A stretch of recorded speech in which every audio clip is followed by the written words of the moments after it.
מוקדש לכל הדברים שלא הסתדרתי איתם, כי אולי טיפה הרגשתי אגרסיה, שמרנות, קנאות, אלימות מילולית, נפשית, ומיד פתחתי. אז חלקים שבי הכרת. חלקים שבי הכרת כבר מתו. אני לא מי שחשבת. אני לא. מוערכת מהצלחה ולא מפחדת. אם תצא לי מהמיטה, או מי שהיטפת, כבר אחרי טקס קבורה, הנסיכה הנרדמת, אני לא. גם אם כך החלטת. התעוררת, ואתה לא פה. טרפת, כי אותי שכחת. מי אני ומה אתה? מרגיש שיכול לעשות לי פה הצגה? שכחת שאני השחקנית הראשית במשפחה?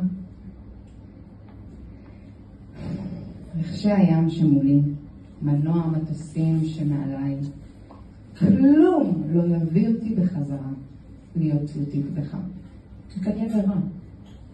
חלקים שבי ידעת כבר שינו צורה. אני לא אותה אישה, גם לא הילדה. אני לא. אני במסך שלך בסלון, כבר לא. כפי שנותרה אצלך בזיכרון, המסכה שהכרת, זרקתי בהלאה.